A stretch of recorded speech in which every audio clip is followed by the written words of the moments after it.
Welcome to the Mystical Motherhood podcast. This is Chelsea, and I want you to create a happy family.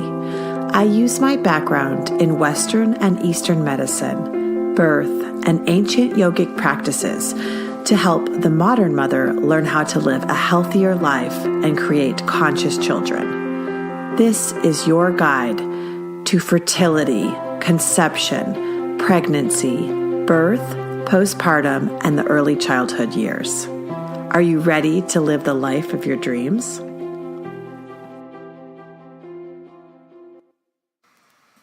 Welcome back to Mystical Motherhood's podcast. Kateryna's back with us this week, and she had a very tough time because she was likely pregnant and didn't keep the child. So her period came and it was quite heavy, which was very emotional for her. So we really focused on streamlining what's important to her in her life right now, because she was trying to control way too many things and feeling overwhelmed by all of her responsibilities, like so many people in this world. So we let go of a lot of her obligations so that she could go back to what's most important, which is herself. I hope you enjoy this episode. Please write in with any questions and subscribe, leave comments, and thanks for being here.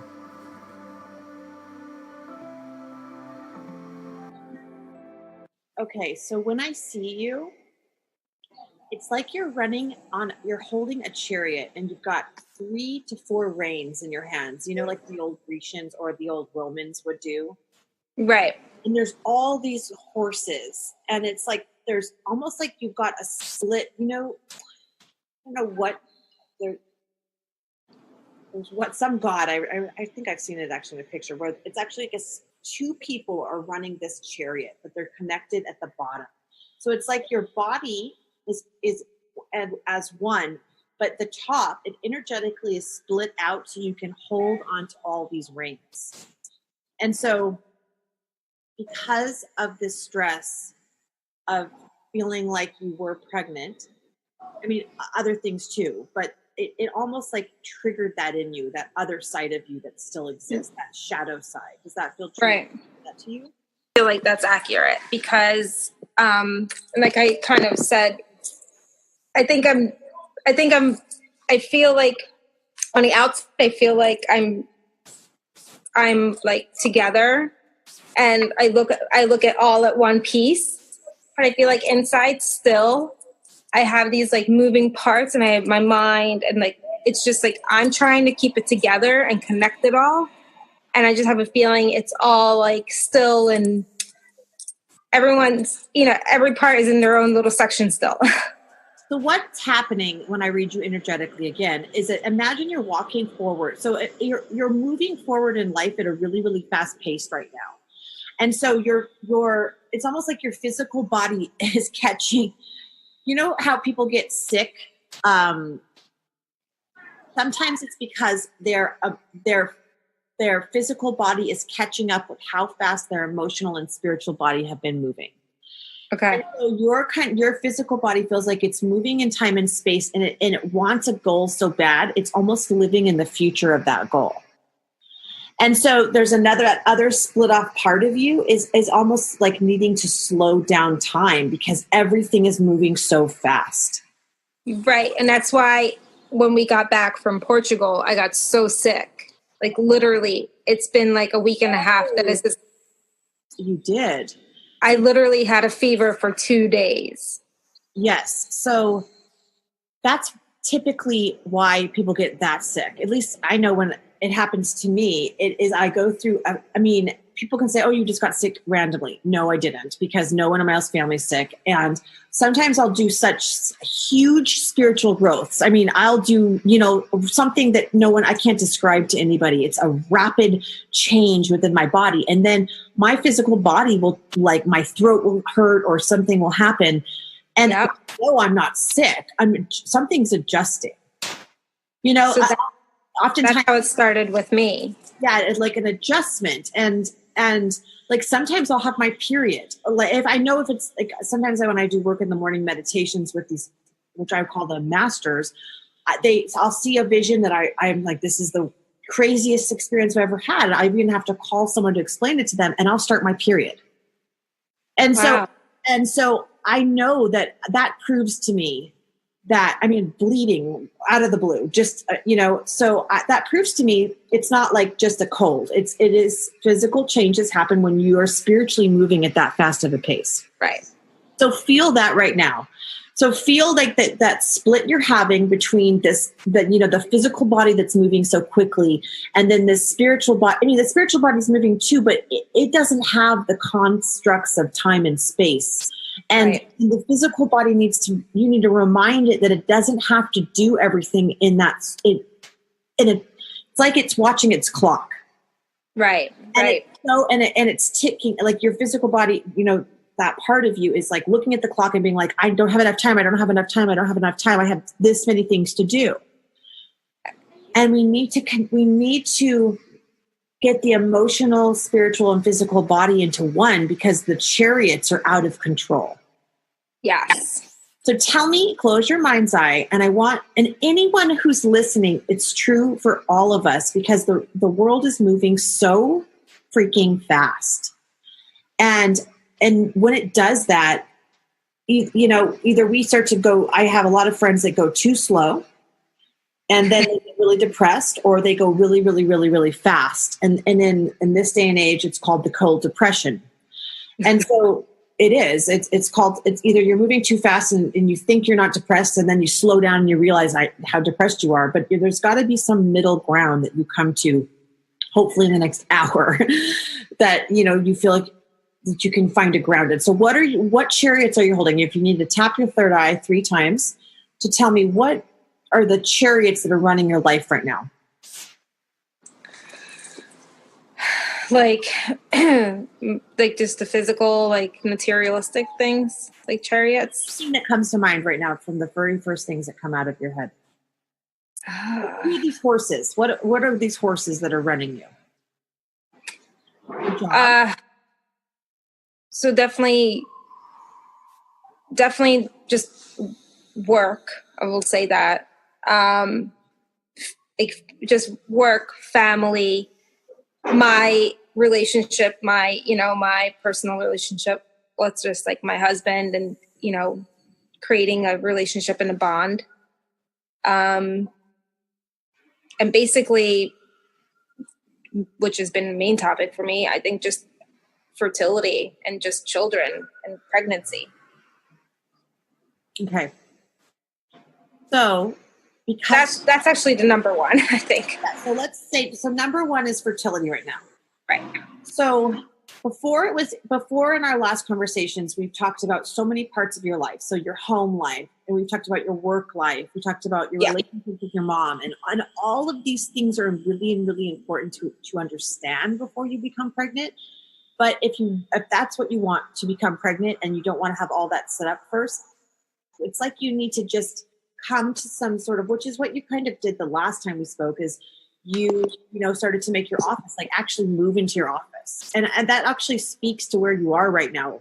That's huge. You're like, okay, I'm surrendering. And it's really interesting you're doing that, because it may not be the right job, but when you surrender to something, it tends to work out. And that's part of also becoming, what they're saying is also becoming pregnant, is that like, right. And it's like the physical body has to stop moving at that high pace, because the cortisol, it doesn't work for pregnancy.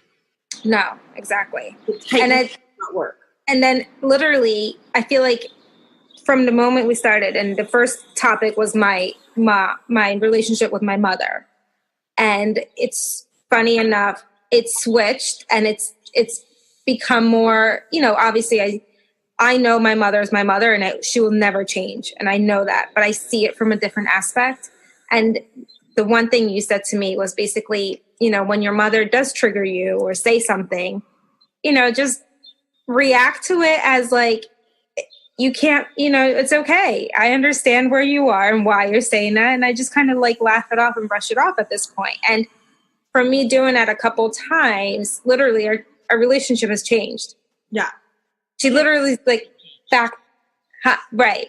So exactly. when you change, and like when you change, they change, because either they have to meet you or they won't meet you. So with my family, a lot of them, I ask them to meet me at a certain level and they can't. And Right. so we don't have the same relationship anymore. And I'm okay with that because it's my boundary. And Exactly. so you can either ask somebody to meet you at that level and they can meet you there. And maybe you'll keep going higher and higher and your mom won't be able to meet you there because it's too much for her. Right. Frequency. But for now, it came out to like an even neutral kind of like actual, like, you know, actual feel good kind of relationship at this point. And then the other thing was obviously with work, and then the transition that, you know, we kind of spoke about last time. I did that. And, you know, all of a sudden it's just like, it's like a comfortable space for the moment, you know. Tell me what it was like when you started to amplify. So the last time we spoke, it was talking about amplifying your senses and almost amplifying the space so that you're heightened everywhere you go. So tell me what you did at work so other people can listen and do that too, so that they can be happy in their space. So literally I've almost been there 2 years. I did not put one picture. I did not do anything since I've moved into, like, you know, your space.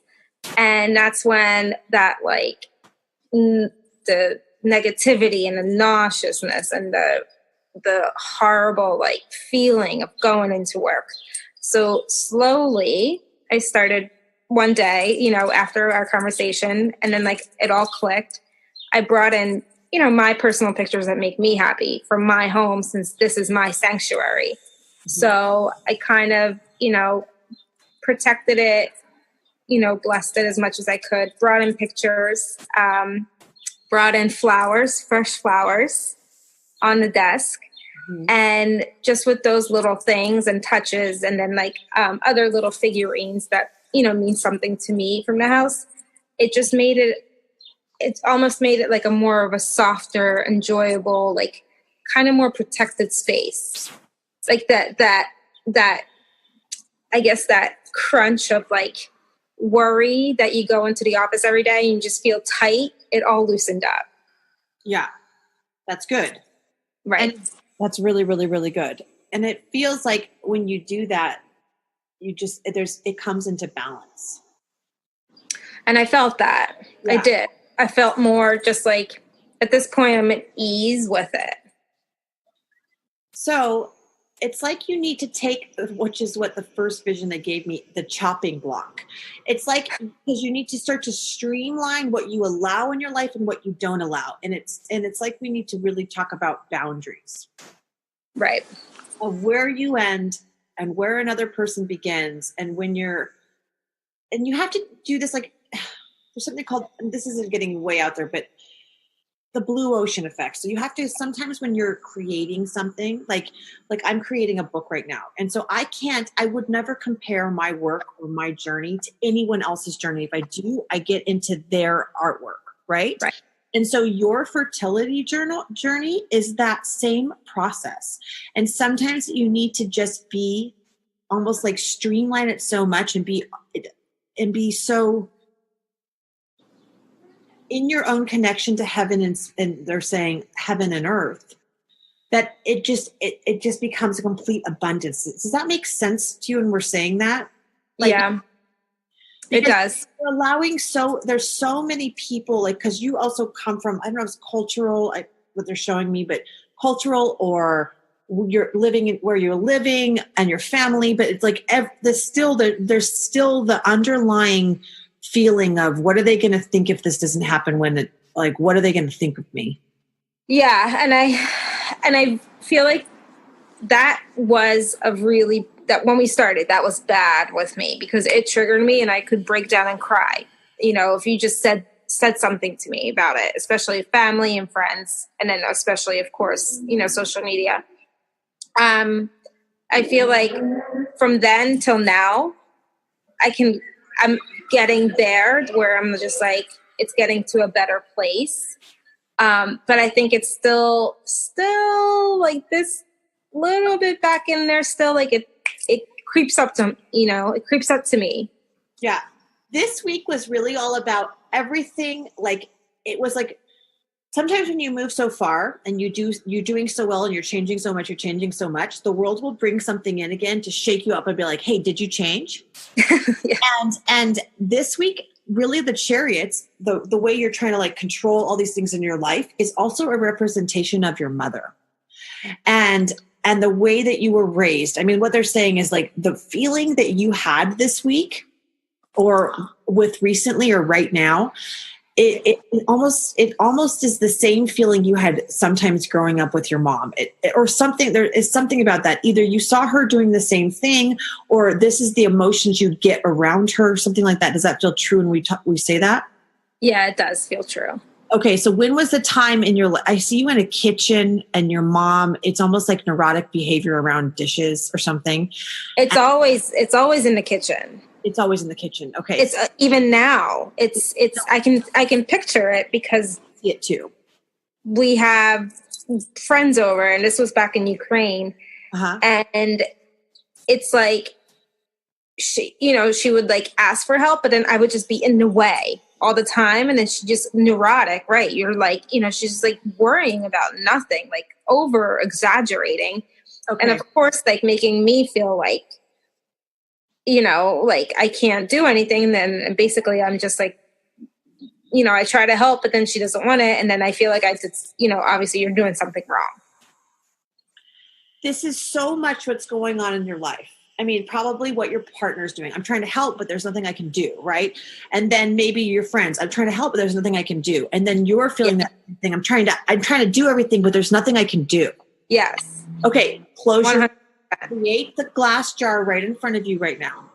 Okay. I want you to go. I mean, this kitchen seems so big in your subconscious, and it just wants, you could take the axe is coming out like, and I don't know if she's wearing some sort of a apron. Yeah. She's got her apron on, and she's in the kitchen, and she's like, she loves to put things around. She likes people to feel like she has to do all the work, and then she's exhausted.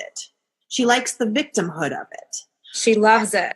And it's so frustrating for you. And so right now, the part of you came up of part of you when this, you lost this baby, that there's a child in you that wanted to be the victim for a minute. Like this is me again. This happened to me again. So there's that emotion from that kitchen scene was evident in your emotional body. Do you see the connection? Yeah. Okay. So I want you to relive this kitchen scene out for me and say it out loud. So what is it like when you're going back in time and you're looking at the way you're with your mother?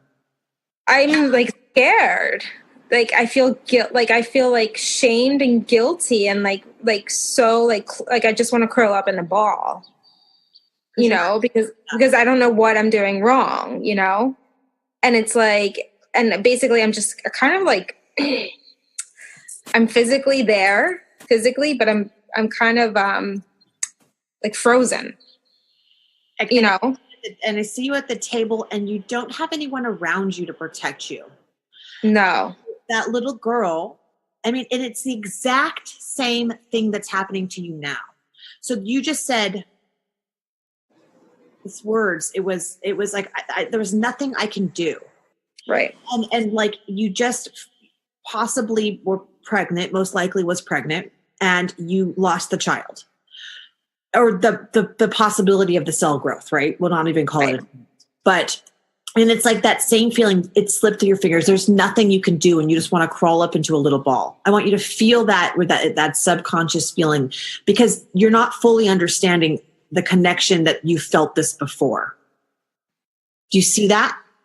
I can see where, when you pointed it out, where you felt it, I feel it like in, my heart, like in my heart chakra and my chest at this point. Yeah. And it's a long tube. Yeah. And it feels like it's steel. So it would want to be ringed. You know how you'd wring out some towel, but this is steel. You can't even touch it. I want you to put your hands inside of your chest, and I want you to imagine you're pulling out this steel rod. So what this steel rod is the memories of this time in the kitchen, and just throw it in, like let it clink into the glass jar in front of you. Yeah. And anyone who's listening, all of your memories, they hold a space within your body, within your organs, and within your chakra systems, and you have to remove them out. Okay, so imagine now, let's see that scene. What other emotions are you feeling? And also there's a part, that little girl, she just wants someone to come in and rescue her and take her to the park because she's like, this woman is crazy. Like, can't anyone help me? Can't anyone help me? It's almost like you need like a parenting, like a parent, somebody. Never, right. And I never felt that growing up. I think that's why I grew up so quickly, you know. I was always older for my age, and I always wanted to like get away as quickly as I could. Right, because you wanted a parent, you know? Yeah. When you were just like every generation, smart, like probably ahead of the generation who birthed you, because that's evolution. Okay, so I'd like you to call in. I'd like you to call in somebody to, it's like we need to rescue this child. Does that feel okay when we say that to you? Yeah, yeah. So I'm going to call in 2 angels, and they're going to come into your house through the front room in this scene, and they're going to tap your mother, who's just staring out the window, yelling about the dishes, about everything that she needs to do, and you're just so confused by her neurotic behavior. And you're going to, what would you like these people to do? Actually, you know what? I want you to hold my hand. So the angels are in there. I want you to pretend like you're holding my hand. Yeah. And together we're going to, at this age, we're going to walk into your house and walk into your kitchen, and we're going to go rescue you at a younger age. Does that feel okay? Yeah. Okay. And we're going to send 2 angels to go and take care of your mom, because anytime you have any abuse, anyone who's listening, this is super important. If you have had abuse from your childhood, in any shape or form, because that registered to you as abuse, no matter what. Yeah, I'm like I just started crying now. Keep your eyes closed because you're releasing it right now. Okay. So if you've been sexually abused, if you have been, you live with neurotic people and they were totally crazy, or you had physical abuse, any shape or form, in your subconscious, you're still getting abused. And until that perpetrator gets, some sort of justice, then your little girl's always being abused inside, and you'll recreate that feeling the rest of your life because it's a subconscious trigger. Does that make sense? Say that to you. It makes a lot of sense. Okay, so you have to have your perpetrator of whatever shape and form that was has to have justice. And so you can send the perpetrator to court. You can send the perpetrator to school, to parenting school, to angel school, anything that the first thing that comes to mind. And you can do this meditation at home by yourself, but you need justice because your little child wasn't safe. Yeah. And your little child needs to go into a home that she feels safe. So now we're holding hands, and you and I, we're grown women. We know that this parenting behavior is not okay. We know that this is crazy. Your mom can't see it. So what would you have these angels do for her? For the child or my mom? Your mother, and then we're going to take care of the child. First, we're going to go. For my mother, definitely parenting, like as a whole, like angel parenting school. Okay. How long is she going to go to parenting school? Oh, a while. You have to give it an amount of time because it's really going to happen in real time. I have a year that keeps coming up to me. Okay. So for a full entire year, your mother will be with Angel Gabriel, and he is going to take care of her and put her into the proper parenting school. And is she agreeing to this? It looks like she's in total shock, but she's going to do it. Yep. And so they take her away, and she's going to go to parenting school. So now we're with this little girl, and everyone in all of these ages that you felt any trauma or drama or anything significant happened to you, you have a little girl that's still living inside of you, of your subconscious mind, that's still going through that in the present day. So you need to make sure that the little girl is safe. And so one way to do that, so my little girl, she lives in Big Sur. And she has a home with this really, really kind grandma, and they play all day, and she has a lot of friends, and she has this whole setup. So where's the house that your little girl can feel safe in and completely thrive unlike any other child? Oh, it would be with my grandma, actually, where I grew up. She basically raised me. Okay. But that's, she lives on a farm in a huge orchard, and she made sure that I was happy and safe and always, by my side. Is she still alive? Yes.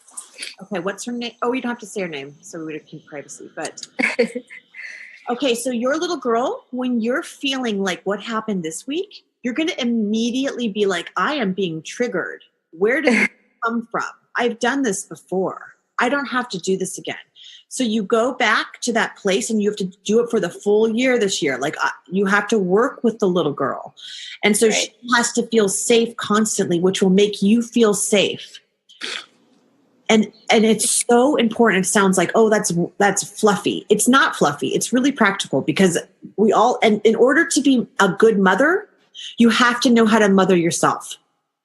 And in order to be an excellent mother, you have to know where your biggest wounds are.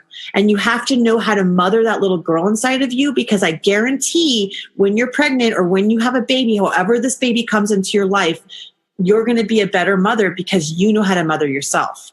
Because the greatest need for mothering is then.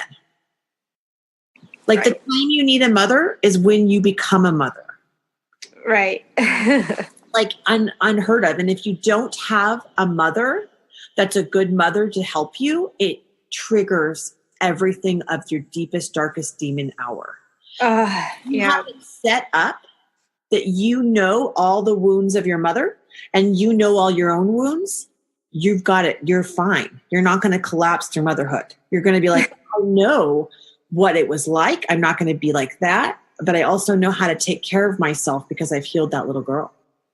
Yeah. In your meditations, you can go to that place and make sure she's safe. So she should have food, shelter, clothing, friends, family, and all the basic needs, plus, love and belonging, self-esteem, and completely fulfillment and connected to God. Because that's a fulfilled human being. Yep. So now from that whole scene, I want you to put it inside the jar. We're going to burn it with a purple flame. You can clear it and let some water drip on after that. So after it burns, allow some water to come into the jar and allow air to flow through the jar, evaporate the water, and you're left with nothing. That's just using the elements of alchemy for change. Okay. And as that, even if you can see that water turn to blood, I want you to start to see that. So you see it burning every single memory from the kitchen, anything you can think of. I want you to start to pull it out of your subconscious. Anything related to this feeling of being out of control, or someone around you being out of control, or your life being out of control. Yep.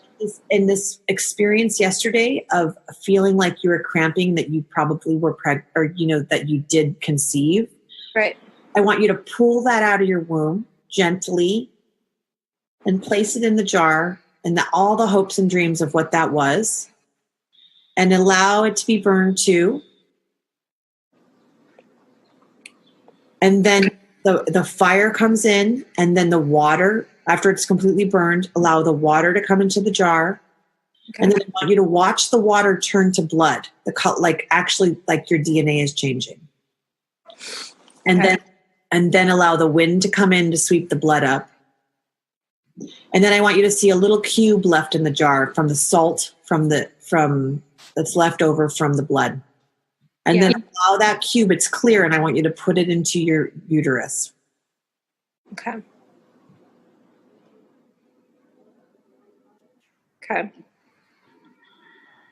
Okay. So now let's go back to the chariot. All the things you're trying to be in control of right now. Mm-hmm. I want you to imagine I want you to imagine that your body comes together. You see how it's split on this chariot? if anybody is out there, you're trying to rein in so many different things. It's like you actually begin to split, and your personalities will begin to split because you can't handle that much, and you probably become more reactive or more crying or whatever. And that's that split. Right. Okay. So imagine it all comes together, the bodies. Yep. And then I want you to let go of the reins of the needing to change your job right now and feel if that's okay for you. And it kind of hurts your heart because it was so much hope. I need you to just let go. Okay. And then I need you to let go of all these family obligations you think you need to fulfill all the time. Because that's going back to the kitchen scene of what can I do for you? And everything you do isn't enough anyway. Exactly. And it's like you need to create boundaries like you would with a pool. You know, like the edges of a pool, like if you're in the water, because water is the element of becoming pregnant, right? So if you're in the pool, like where do you end and another begin? Can you do that? Does that feel safe to you? Because it feels like there's so much stickiness with that. It's hard. It actually it feels good to me. Okay. So it's like you would say to your family, no, I can't come over for breakfast. Yep. No, it feels like actually it's like it's like it felt like I was being held down, and I feel like a little like I'm lifted up. Like I feel like like lighter. Yeah. And you've got to just start to say no. Or I know that you were saying it with your friends, but if you are having too many family obligations, I mean, does that feel accurate that you could just, maybe they're saying 1 out of 3 you do? Yep. No, it feels very fun. It feels good to do. Because you're pulled in so many directions, your arms are getting stretched out. And it's causing an incredible amount of stress. And I wrote about this in Mystical Motherhood. Any stress on the body, you can't have stress and be trying to get pregnant. I mean, your cortisol doesn't work. It is like the opposite, right? And I even say, don't wear tight pants. Don't, just loosen up. How can you loosen up the area? How can you loosen up your life? How can you lose the reins of everything you're trying to control? And it's all about letting go of everything you thought you were and should be. Yes. Can you do that? Yeah, I can. And then a way to feel in control when you're out of control is, for you right now, is like getting a planner. I don't know if you do this, but I have a planner. I do. They're saying you have a planner. Like, I've seen it. And it's like you need to go through it and like create blankness, but then also like acupuncture Thursdays. Okay. And then like that, because it's the balance between being and doing with this fertility process, is because there's so much you can do, right? But then it also has to be being. So if you have it kind of scheduled out, it feels like you're getting something done, and that will, having it's like going to acupuncture will allow you to feel like you're doing something, and it creates that control, but you're doing it. That actually makes a lot of sense. You know what I'm saying? Because it's like you're getting something done every week, and it's right towards a goal you have, but you're not doing as much. Right. And it's not like, right. It's not throwing like an extra like thing and like a rush to. No, I get it. It makes a lot of sense. Because that's what I do. I over kind of, even when I say no to a lot of things, I still exaggerate myself, because I'm like, I need to do this, and this needs to be done, and this and this. And no, you're right. It makes a lot of sense. And it's like for everything, another thing that might be a really good psychology for you. So my teacher, Guru Jagat's always trying to get us to record our own voice and listen. Well, first off, if you record yourself all day long, you'll realize how nuts you are. record all the things you say, it's a really good practice to know, like, what is coming out of my mouth. But also, if you record, it's like keeping a food diary, like almost just a 3-day diary of like how much time and energy you waste on outside sources. And where is your energy and power going to? So if anybody's listening, it would be a great idea. Like, how much time are we really spending on the internet or on social media? That would be one, right? How much time are we talking to our family? Okay, that's 2. Right. How much time are we worrying about, the job that we want to change but it's not changing, right? So, or like, how much time are we spending, pretending we're going to work out and then not doing it? So it's like all that energy and power could be taken back. And it's like you need to take back the power and become the charioteer of your life, the charioteer, wrong word, but in the directed, in one state, one direction. Right. No, right. Take control of your own life, become your own leader. Yeah. Right. And control it. As hard as this may sound, but a lot of people think that meditation will take away from their time, or like, how can they fit in more meditation? And I find it the opposite. I find I'm much more successful and I am much like none of that, all of these other things will drift away. And I'm super, super focused, like a superwoman when I meditate more. So for me, because you have to experience it. So if I up my meditations, and sometimes I can meditate for 2 to 3 hours a morning, and that's my experience. And the more I do that, the more my life is driven and it's super focused. The more it's streamlined, the more that I am like, I don't have the bullshit, stuff. Right. Right. So because it can't get in my field now. Right. Because I've worked on myself so much that like it's streamlined it. And it's like the more time I put into myself and my inner world, the more my outer world falls into place. Right. It's so hard because it's like, well, how do I have time for that? Well, it's all about training your body. Like, again, Guru Jagat says it's like being a super athlete. Right. My choice of being an athlete is being, a meditator, and I take it as I train. Right. I take it and I don't get mad at myself if I miss it. So say, I can't do it because I travel extensively. If I do 15 minutes, fine. I don't get neurotic about it anymore. But when I'm home and I will make it work that I get my time in the morning, and I get up every morning like an athlete because I'm dedicated to not being crazy. Like, you know what I mean? And that's like, because the world is crazy and there's going to be thousands of horses, but like, I know that, it's crazy. Yeah. Right. So the more like, it's like choose a list of things that are really important for your own personal growth. And that's what you should work on. In my opinion, that's the most important thing in your life is you. Yeah. You are the most important thing.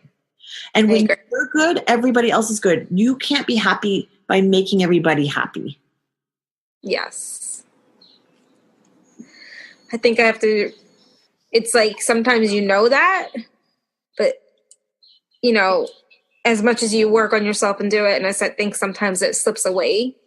Like obviously on the outside, like I say, you look poised and great, but on the inside, there's so many moving parts that I don't know how to grab it all and kind of make it work, That's also a part of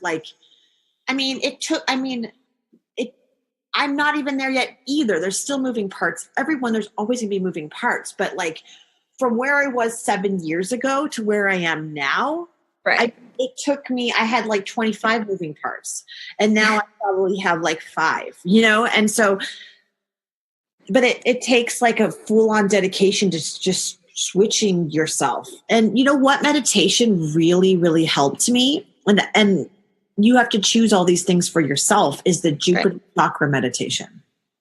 The what? It's called the Jupiter chakra meditation. It's a Kundalini meditation. It is absolutely one of the most powerful meditations in my book. And it's for trauma in childhood. And so what the trauma in the childhood does is it creates a childhood syndrome where you become attached to something or, people or like concept. It could be like to be pregnant right now. It's very personal. And I don't know if that's for you, but like me, I was attached to people.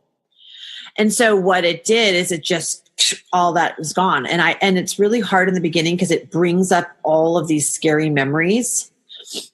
But I did it the max amount of time you can do it is 33 minutes a day. And I've done it pretty much 33 minutes a day for a full year. And of all the meditations I've done, it's like doing like one of the heavy duty, like Gyan chakras for like 60 minutes. But it's not that hard either. So you put your left hand on your heart and then you use your pointer finger touching your bottom lip and you say sa ta na ma. I have a video of it on Mystical Motherhood in a blog. Yep. And I have it in my book. I actually have a video where I teach it. You could even do it for 3 minutes. I know I'm adding things just to pick what you want. Right. But that's going to streamline you. That one. Because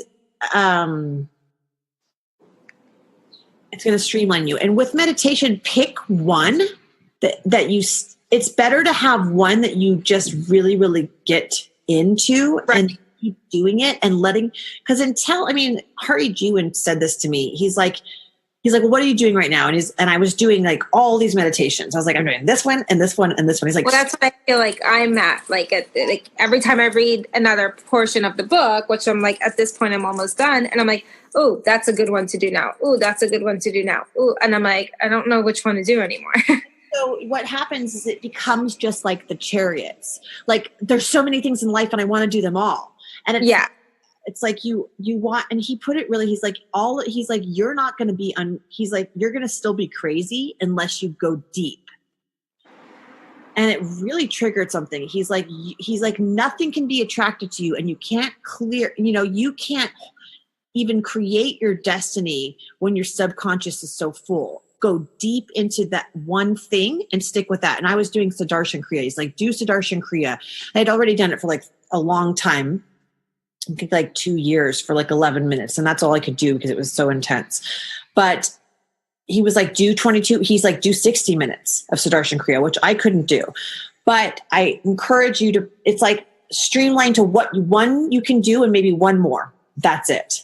And you do that for a full year and feel the difference. And then after a year, see if you can keep going. And it's like with that, you build so much trust in yourself that you can do something. You're like, no, I'm doing Jupiter Chakra Kriya for 33 minutes.